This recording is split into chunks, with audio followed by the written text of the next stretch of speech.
एक ऐसा चेहरा जिसकी गहरी, खामोश और इंटेंस आंखों ने 2000 के दशक की शुरुआत में पूरे हिंदुस्तान की लड़कियों की नींद उड़ा दी। एक ऐसा आउटसाइडर जिसने बिना किसी फिल्मी गॉडफादर के, बिना किसी बड़े सरनेम के बॉलीवुड में कदम रखा और अपनी पहली फिल्म से क्रिटिक्स को अपना मुरीद बना लिया।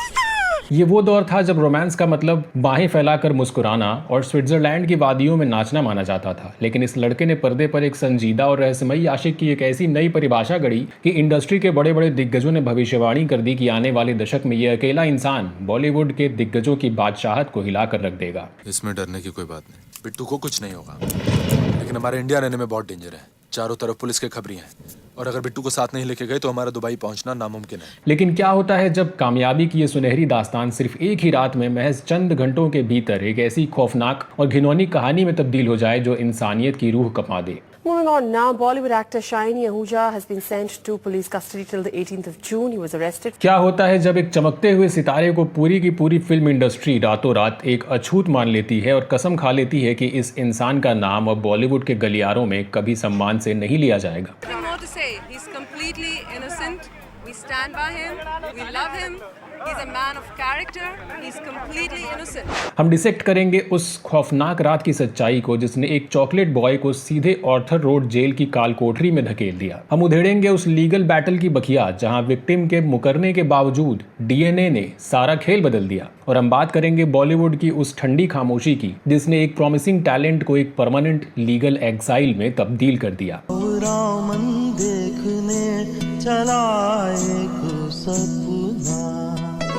दोस्तों, आज बेबाक बॉलीवुड के इस एक्सक्लूसिव और डार्क एपिसोड में हम बात कर रहे हैं शाइनी आहूजा की। आज 2026 के इस दौर से पीछे मुड़कर देखते हुए शाइनी आहूजा का यह डाउनफॉल सिनेमा के इतिहास का सबसे डार्क और सबसे कॉशनरी टेल है। कुर्सी की पेटी कसकर बांध लीजिए, क्योंकि आज शोहरत और सलाखों के बीच की वो बारीक और खौफनाक रेखा आपके सामने बेनकाब होने वाली है।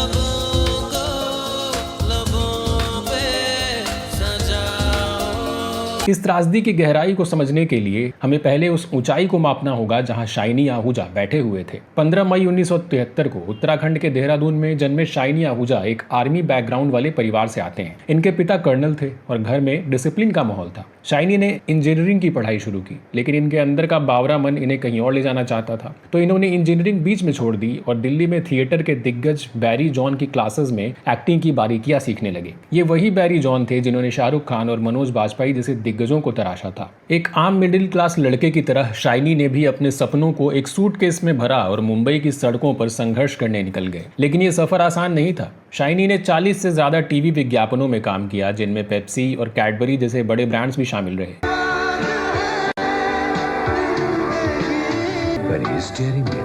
असली स्वाद जिंदगी। और इसी दौरान इनका वो मासूम और boy next door charm Sudhir Mishra जैसे पैरेलल सिनेमा के मास्टरमाइंड की नजरों में आ गया और इन्हें फिल्म में एंट्री मिल गई। साल 2005 फिल्म थी हजारों ख्वाहिशें ऐसी। इस फिल्म में शाइनी ने विक्रम मल्होत्रा का किरदार निभाया, एक ऐसा कैरेक्टर जो एम्बिशियस था, हालातों से लड़ता था और जो प्यार में हार जाता है। Not every story has a happily ever after, Vikram. Well, because every story has its Siddharth, right? Please.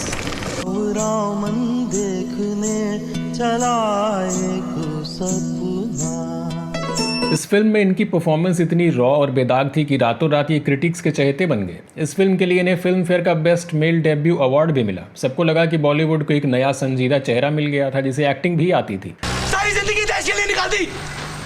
अरे अरेस्ट करना तो मैं बताता हूँ किसको अरेस्ट करो। लेकिन दोस्तों, शाइनी आहूजा को सिर्फ एक एक्टर से एक मास सुपरस्टार बनाने का असल क्रेडिट जाता है महेश भट्ट और अनुराग बासु को। साल 2006 में फिल्म आई गैंगस्टर। इस फिल्म में जब शाइनी आहूजा ने लंबे बालों में एक शांत, खामोश और खतरनाक अंडरवर्ल्ड डॉन के रूप में स्क्रीन पर एंट्री ली तो थिएटर्स में सीटियां बज गईं।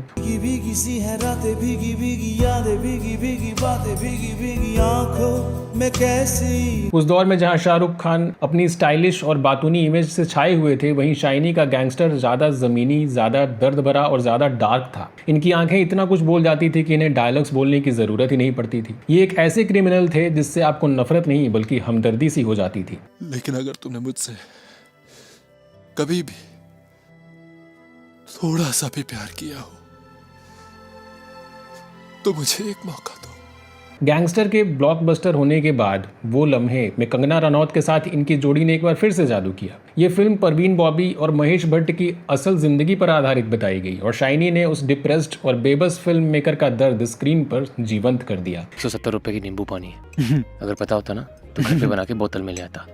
तू पनीर के पकौड़े, क्लब सैंडविच जो मंगा रहे ना, अगर बिल के पैसे कम पड़ गए तो बर्तन मुझे ही मांजने पड़ेंगे। इसके बाद शाइनी ने मेन स्ट्रीम और मल्टी स्टारर फिल्मों में भी अपनी धाक जमाई। लाइफ इन ए मेट्रो में शिल्पा शेट्टी के साथ इनका मैच्योर रोमांस हो, जहां ये एक शादीशुदा औरत के अकेलेपन को समझते हैं, या फिर भूल भुलैया में विद्या बालन के साथ एक सपोर्टिंग केयरिंग पति का रोल, शाइनी आहूजा हर रंग में ढल रहे थे।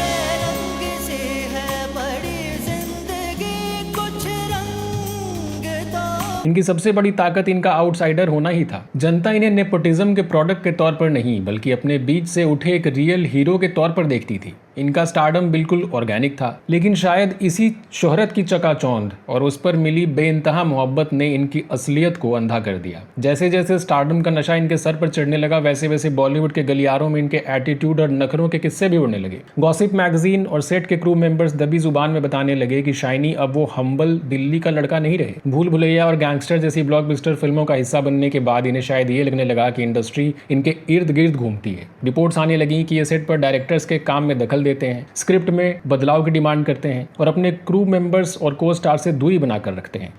वो कहते हैं ना कि बेगानी शादी में अब्दुल्ला दीवाना। आई डोंट नो व्हाई मैं फालतू में बीच में फंस गया।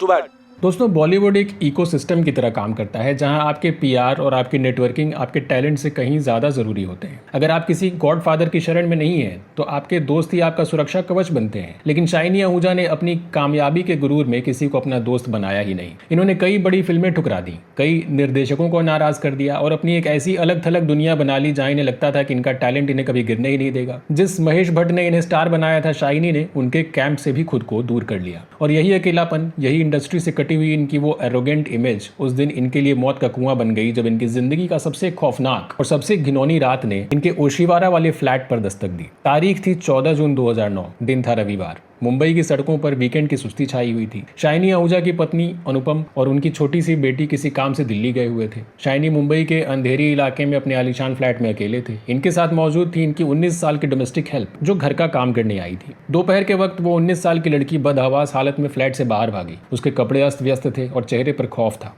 वो सीधे ओशिवारा पुलिस स्टेशन पहुंची और वहां उसने जो शिकायत दर्ज करवाई, उसने कुछ ही घंटों में पूरे हिंदुस्तान के न्यूज चैनल्स, बॉलीवुड और आम जनता के पैरों तले की जमीन ही खिसका दी।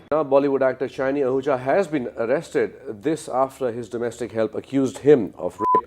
उस लड़की ने आरोप लगाया कि शाइनी आहूजा ने उसे घर के एक कमरे में बंद कर दिया, उसे जान से मारने की धमकी दी और उसके साथ बेरहमी से गलत हरकतें भी की। एक ऐसा एक्टर जिसे लाखों लड़कियां परफेक्ट जेंटलमैन मानती थीं, वो अपनी फिल्मों में औरतों की इज्जत करने वाला किरदार निभाता था, अचानक नेशनल टेलीविजन पर एक के तौर पर फ्लैश होने लगा। मुंबई पुलिस ने बिना वक्त बर्बाद किए शाइनी के फ्लैट पर रेड डाली और इन्हें उसी दिन गिरफ्तार कर लिया गया। वो चॉकलेट बॉय इमेज, वो गैंगस्टर का स्टारडम, वो भोलापन, सब कुछ महज 24 घंटों के भीतर ही ताश के पत्तों की तरह बिखर गया। मीडिया का जो उन्माद उस दिन शुरू हुआ, उसने शाइनी को कोर्ट जाने से पहले ही पब्लिक की नजरों में मुजरिम करार दे दिया। टीवी स्क्रीन पर इनके पुतले फूके जाने लगे। पुलिस ने इन पर इंडियन पीनल कोड यानी आईपीसी की धारा 376, 342 और 506 के तहत केस दर्ज किए। शुरुआत में रिपोर्ट्स आई कि शाइनी ने अपना जुर्म कबूल कर लिया है। हालांकि बाद में इनके वकीलों ने दावा किया कि पुलिस ने ये बयान जबरदस्ती लिया था। शाइनी को ऑर्थर रोड जेल भेज दिया गया, वही जेल जहां अंडरवर्ल्ड के डॉन, खूंखार आतंकवादी और हार्डकोर क्रिमिनल्स को रखा जाता है। वो आलीशान वैनिटी वैन्स, वो रेड कारपेट, डायरेक्टर की एक्शन की आवाजें, वो सब कुछ उस 8x10 सीलन भरी सेल और जेल की सलाखों के पीछे एक भद्दे मजाक की तरह गूंजने लगे। तू जो नहीं है तो कुछ भी नहीं। इन सब के बीच शाइनी की पत्नी अनुपम ने मीडिया के सामने आकर अपने पति का बचाव किया। वो चीख चीख कर कहती रही कि शाइनी को किसी साजिश के तहत फ्रेम किया गया है। इन्होंने अपनी बेटी की कसम खाते हुए कहा कि मेरे पति ऐसा घिनौना काम कर ही नहीं सकते। दूसरी तरफ शाइनी आहूजा जेल में डिप्रेशन का शिकार हो गए। ये घंटों अपनी सेल में रोते रहते। इन्हें स्लिप डिस्क हो गया और कई बार जब इन्हें कोर्ट में पेशी के लिए ले जाया जाता तो ये पुलिस के कंधे के सहारे फूट फूट कर रोते हुए नजर आते। ये गैंगस्टर अब एक टूटा हुआ, बीमार और लाचार इंसान बन चुका था। लेकिन पुलिस की इन्वेस्टिगेशन और फॉरेंसिक सबूत सबूत एक अलग ही खौफनाक और पुख्ता कहानी बयां कर रहे थे। जेल के भीतर ही अब दिन, हफ्ते और महीने बीतने लगे। साल 2010 आ गया। मुकदमे का ट्रायल एक फास्ट ट्रैक कोर्ट में चल रहा था ताकि न्याय में देरी ना हो, लेकिन इसी बीच केस में एक ऐसा सिनेमैटिक ट्विस्ट आया जिसने पूरे देश को और न्याय व्यवस्था को ही हैरान कर दिया। सितंबर 2010 में जब उस 19 वर्षीय मेड को गवाही के लिए कटघरे में खड़ा किया गया तो उसने अपने ही बयान से 180 डिग्री का यू टर्न ले लिया। उसने जज की आंखों में आंखें डालकर कहा कि मेरे साथ कोई रेप नहीं हुआ है, शाइनी बाबू ने मेरे साथ कुछ गलत नहीं किया है। मुझे ये शिकायत दर्ज करने के लिए उस महिला ने मजबूर किया था जिसने मुझे ये मेड की नौकरी दिलवाई थी। भारत के लीगल सिस्टम में जब कोई विक्टिम अपने ही बयान से मुकर जाता है तो उसे होस्टाइल विटनेस कहा जाता है। आमतौर पर ऐसे मामलों में आरोपी को बेनिफिट ऑफ डाउट देकर बाइज्जत बरी भी कर दिया जाता है। तो शाइनी के वकीलों और इनके परिवार में जश्न का माहौल हो गया। सबको लगने लगा कि ये बुरा सपना अब खत्म होने ही वाला है। इनके बचे कुचे फैंस जो थे वो मानने लगे कि वाकई शाइनी को किसी दुश्मन ने फंसाया था। हालांकि गवाह झूठ बोल सकते हैं, इंसान बिक सकते हैं, डर सकते हैं, लेकिन साइंस और फोरेंसिक शायद झूठ नहीं बोलते। मार्च 2011 में फास्ट ट्रैक कोर्ट के सेशन जज PM चौहान ने वो फैसला सुनाया जो भारतीय न्यायपालिका के इतिहास में एक ऐतिहासिक मिसाल बन गया।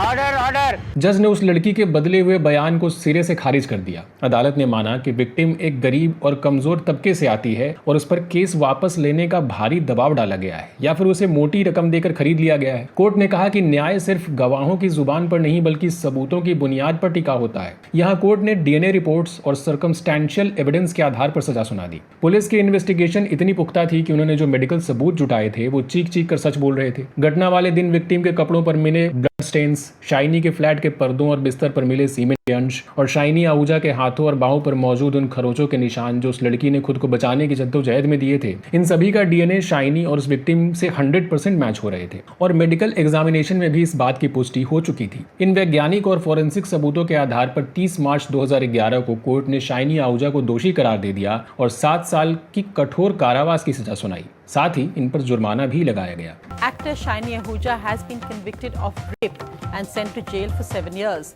जिस पल जज ने ये फैसला पढ़ा, 38 साल के शाइनी आहूजा कोर्ट रूम में अपनी पत्नी अनुपम और अपनी बूढ़ी मां को गले लगाकर बच्चों की तरह रोने लगे। इन्होंने जज के सामने हाथ जोड़कर रहम की भीख मांगी, कहा कि इन्हें अपने परिवार और अपनी छोटी सी बेटी के भविष्य को देखना है। इन्होंने ये भी कहा कि इनके करियर का क्या होगा, लेकिन अदालत ने कोई रियायत नहीं बरती। हालांकि लगभग 1 महीने बाद अप्रैल 2011 में बॉम्बे हाई कोर्ट ने शाइनी आहूजा की अपील को मंजूर करते हुए इन्हें बेल दे दी, क्योंकि अपील की सुनवाई में सालों लग सकते थे। शाइनी जेल से बाहर तो आ गए, लेकिन एक रेपिस्ट के ठप्पा के साथ वो कलंक इनके माथे पर शायद हमेशा के लिए एक परमानेंट टैटू बन चुका था। बिन तेरे क्या है जीना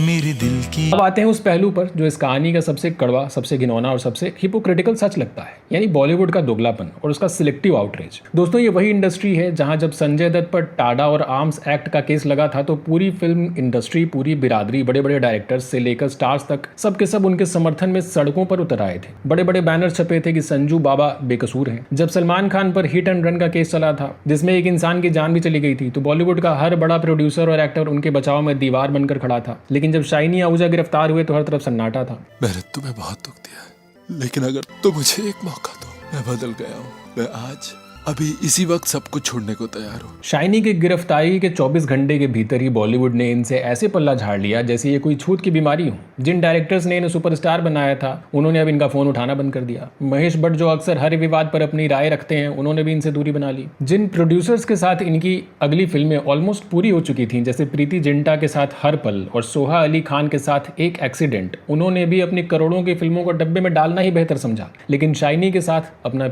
PR इमेज को गंदा नहीं होने दिया और ये फिल्में कभी रिलीज भी नहीं हो पाई। लेकिन ऐसा क्यों हुआ? इसके पीछे का साइकोलॉजिकल रीजन समझिए। पहला कि शाइनी एक आउटसाइडर थे। इनका कोई फिल्मी गॉडफादर या नेक्सस नहीं था जो बुरे वक्त में इंडस्ट्री को एकजुट कर सके। इनके गिरने पर किसी एम्पायर को नुकसान नहीं हो रहा था। दूसरा कि इनकी वो एरोगेंट इमेज जो इन्होंने स्टारडम के पीक पर खुद ही बनाई थी। जब ये टॉप पर थे तो इन्होंने किसी की मदद नहीं की, किसी को दोस्त नहीं बनाया, और जब ये गिरे तो इन्हें उठाने वाला कोई आगे नहीं बढ़ा। और तीसरा और सबसे अहम कारण अपराध की प्रकृति। एक ऐसा घिनौना पाप, वो भी अपने ही घर की एक गरीब असहाय डोमेस्टिक हेल्प के साथ। एक ऐसा जघन्य, कायरतापूर्ण और शर्मनाक आरोप कि कोई भी ए लिस्टर एक्टर या प्रोड्यूसर अपनी साफ सुथरी इमेज को इस दलदल में कभी घसीटना ही नहीं चाहेगा। साल बीतने लगे, शाइनी बेल पर बाहर थे। ये मुंबई की चकाचौंध से दूर अब दिल्ली शिफ्ट हो चुके थे। ये एक जिंदा भूत बन चुके थे जिसे सब जानते थे लेकिन पहचानता कोई नहीं था। और फिर साल आया 2015। एक आखिरी हताश कोशिश की गई इनके उस दबे हुए खत्म हो चुके करियर को जिंदा करने की। डायरेक्टर अनीस बज़मी ने हिम्मत दिखाई और अपनी multi starrer comedy film welcome back में इन्हें एक रोल दिया। इस फिल्म में जॉन अब्राहम, नाना पाटेकर, अनिल कपूर जैसे बड़े स्टार्स थे और शाइनी को एक छोटा सा रोल दिया गया, हनी शरीफ का।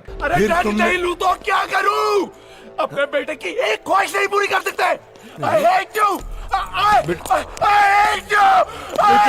शाइनी को लगा कि अब 6 साल बीत चुके हैं, पब्लिक की मेमोरी तो वैसे भी छोटी होती है, दुनिया इनके क्राइम को भूल चुकी होगी, शायद लोग अब उन्हें एक एक्टर के तौर पर फिर से स्वीकार कर लेंगे। लेकिन ये गलत साबित हुए। इंटरनेट और सोशल मीडिया के इस नए दौर में डिजिटल मेमोरी शायद डिलीट नहीं हो सकती। फिल्म तो बॉक्स ऑफिस पर हिट रही, लेकिन शाइनी आहूजा को दर्शकों ने सिरे से नकार दिया। थिएटर्स में जब शाइनी स्क्रीन पर आए तो लोगों के चेहरों पर वो गैंगस्टर वाली स्माइल या तालियां नहीं थी, बल्कि ज्यादातर लोगों ने इन्हें नोटिस भी नहीं किया। What are you saying, bro?